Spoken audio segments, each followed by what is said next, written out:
Hello friends. आज है नवरात्र का छठवां दिन, जिसको कि षष्ठी कहते हैं हम लोग। आज हम लोग षष्ठी की पूजा करेंगे नवरात्र में। और फ्रेंड्स, आप लोग बताइएगा कि पूजा कैसा लग रहा है। मेरे से जितना हो पाता है हम उतना कर रहे हैं। और माता रानी आप लोगों के ऊपर भी कृपा बनाए रखे, बस मेरी यही प्रार्थना है माता रानी से। जय माता दी। चलिए हम लोग पाठ स्टार्ट करते हैं। भूतेषु आशारूपेण संस्थिता नमस्तस्यै नमस्तस्यै नमस्तस्यै नमो नमः। या देवी सर्वभूतेषु दुर्गारूपेण संस्थिता नमस्तस्यै नमस्तस्यै नमस्तस्यै नमो नमः। या देवी सर्वभूतेषु क्षुद्रारूपेण संस्थिता नमस्तस्यै नमस्तस्यै नमस्तस्यै नमो नमः। या देवी सर्वभूतेषु कृष्णारूपेण संस्थिता नमस्तस्यै नमस्तस्यै नमस्तस्यै नमो नमः। या देवी सर्वभूतेषु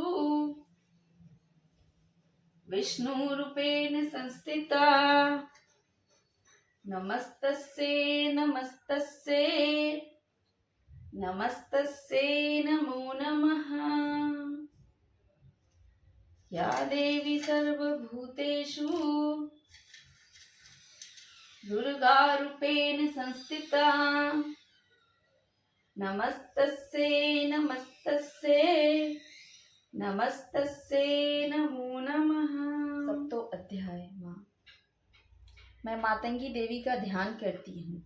वे रत्नमय सिंहासन पर बैठकर पढ़ते हुए तोते का मधुर शब्द सुन रही हैं। उनके शरीर का वर्ण श्याम है।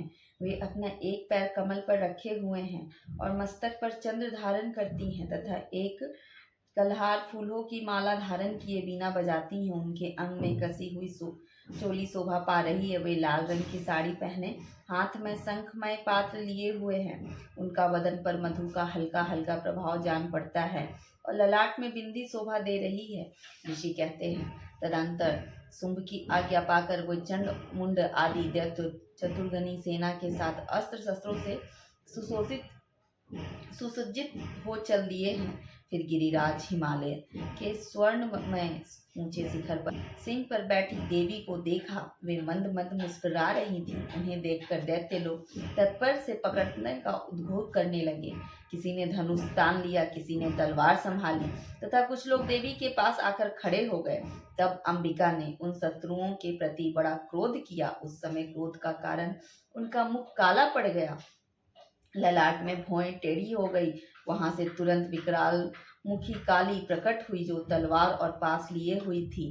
वे विचित्र खटास धारण किए हुए और चिते के चंद की साड़ी पहने हुए नर मुंडों की माला से विभूषित थी। उनके शरीर का मांस सूख गया था, केवल हड्डियों का ढांचा था, जिससे वह अत्यंत भयंकर जान पड़ रही थी। उनका मुख विशाल सा था, जीभ लपलपाने के कारण वे डरावनी प्रतीत होती थी। उनकी आंखें भीतर को धसी हुई और कुछ लाल थी। वे अपने भयंकर गर्जना से संपूर्ण दिशाओं को गुंजा रही थी। बड़े बड़े दैत्यों का वध करती हुई कालिका देवी बड़ी वेग से दैत्यों की सेना पर टूट पड़ी और उसने सबका भक्षण करने लगी। वे रक्षकों, अंशधारी महावतों, योद्धाओं और घंटा सहित कितने ही हाथियों को एक साथ ही पकड़ के मुंह में डाल लेती। इसी प्रकार घोड़े, रथ, सारथी, साथ साथ रथी सैनिक को मुंह में डालकर वह अपने बड़े भयानक रूप से चबा डालती। किसी के बाल पकड़कर लेती तथा किसी का गला दबा देती, किसी के पैरों से कुचल देती, किसी को छाती के धक्के से गिराकर मार डालती। वे असुरों के छोटे बड़े अस्त्र शस्त्र मुंह में पकड़ लेती और रोष में भरकर उसको दांतों से पीस डालती। काली ने बलवान एवं दुरात्मा दैत्यों की वह सारी सेना रौंद खा डाली, कितनों को मार भगाया कोई तलवार पीटे गए, कितने ही असुर दांतों के अग्रभाग से कुचले जाकर मृत्यु को प्राप्त हुए। इस प्रकार देवी ने असुरों की उस सारी सेना को क्षण भर में मार गिराया। यह देख चंड अत्यंत भयानक काली देवी की ओर दौड़ा तथा महादैत्य मुंड ने भी अत्यंत भयंकर नेत्रों वाली देवी को आच्छादित कर दिया। वे अनेक चक्र देवी के मुख के समाते हुए ऐसे जान पड़े मानो सूर्य के बहुतरे मंडल बादलों के उदर में प्रवेश कर रहे हों। तब भयंकर गर्जना करने वाली काली ने अत्यंत रोष में भरकर विकट अट्टहास किया। उस समय उनके विकराल वदन के भीतर कठिनता से देखे जा सकने वाले दांतों की प्रभा से वो अत्यंत उज्जवल दिखाई देती थी। देवी ने बहुत बड़ी तलवार हाथ में ले हुंकार का उच्चारण चंड पर धावा किया। उसके केस पकड़कर उसी तलवार से उसका मस्तक काट डाला। चंड को मारा गया देख मुंड ने भी देवी की ओर दौड़ा। तब देवी ने रोष में भड़के उसे भी तलवार से घायल कर धरती पर सुला दिया। महापराक्रमी चंड और मुंड का मारा गया देख मरने से बची हुई बाकी सेना भय से व्याकुल होकर चारों ओर भाग गई।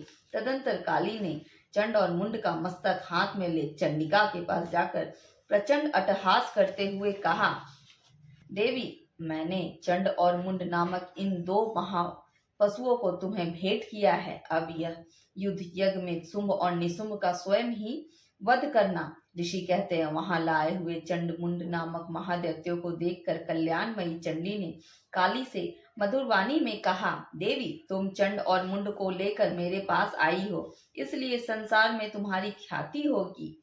इस प्रकार श्री मार्कंडेय पुराण में सार्वनिक मनवंतर के कथा के अंतर्गत देवी महात्माएं में चंड मुंड नामक 7वां अध्याय पूरा हुआ।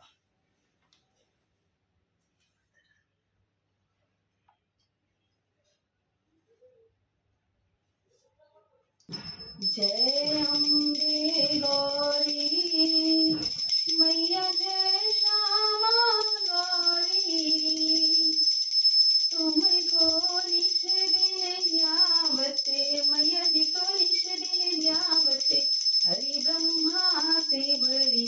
जय अम्बे गौरी मैया, जय श्यामा गौरी, मांग सिंदूर विराजत टीको मृग मद को, मैया टीको मृग मद को, उज्ज्वल से दो नैना, उज्ज्वल से दो नैना, चंद्र बदन नीको।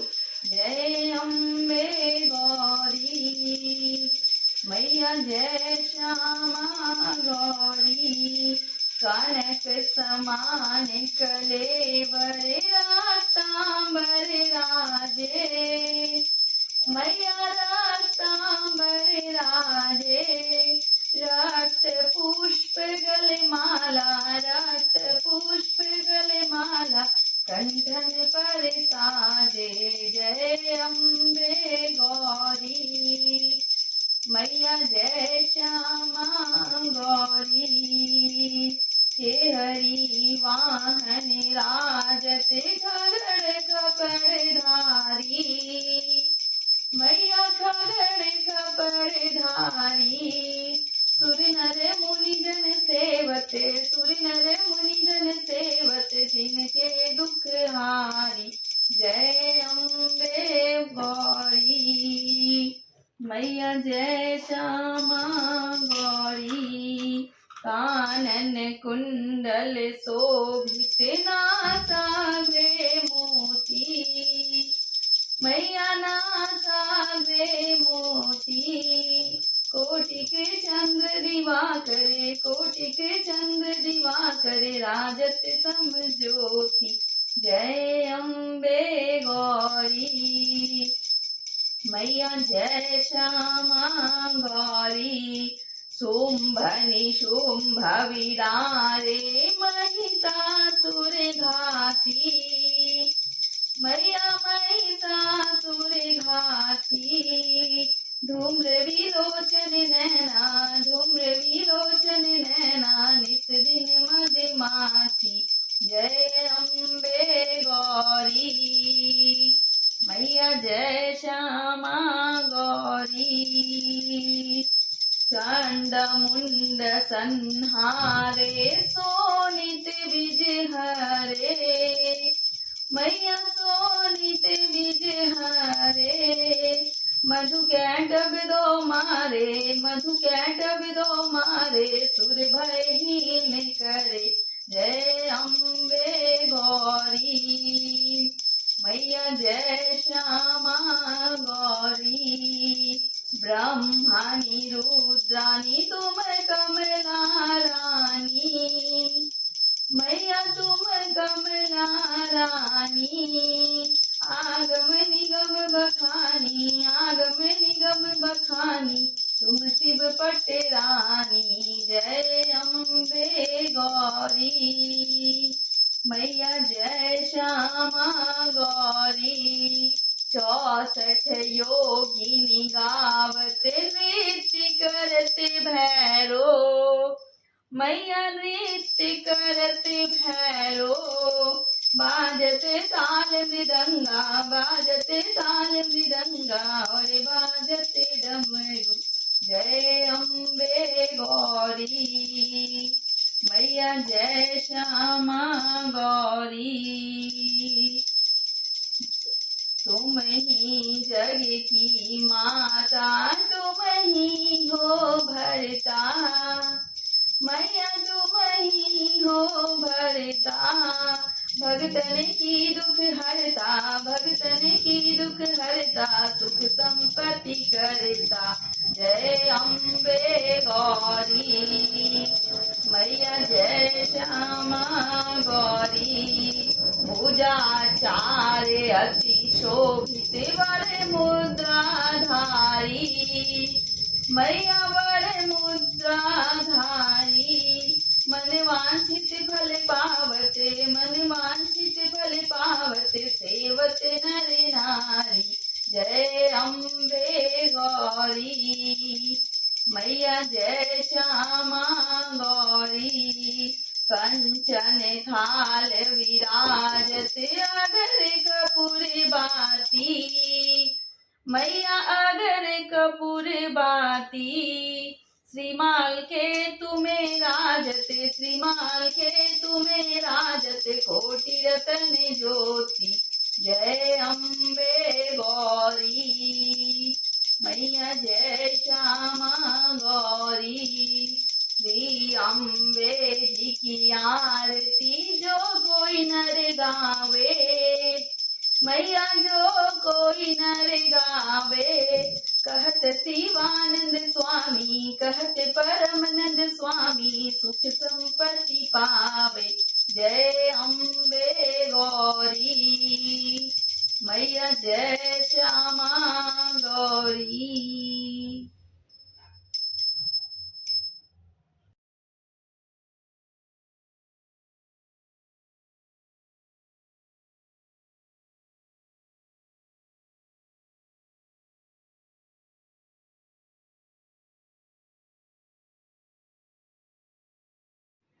सो फ्रेंड्स, यहाँ हमारा 7वां अध्याय पूरा हुआ और आज मैं आप लोगों से क्षमा चाहती हूँ क्योंकि जो क्षमा याचना वाला जो वीडियो था वो शूट नहीं हो पाया। हमको लगा था कि वो शूट हो रहा था पर वो नहीं हो पाया क्योंकि वीडियो हम ऑन करके रख देते हैं और वो नहीं हो पाया था। सो साथ में आप लोगों को इसके साथ आरती मिलेगा।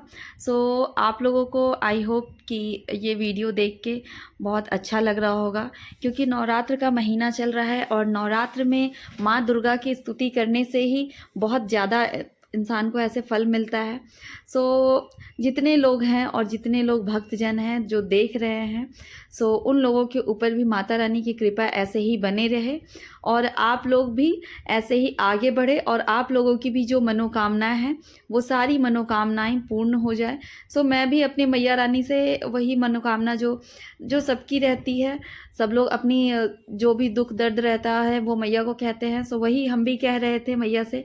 सो आप लोग भी अपना ऐसे माता रानी से प्रार्थना कर सकते हैं सो घर बैठे आप लोग इस पाठ को सुनने से भी बहुत ज़्यादा फल मिलता है मैया का।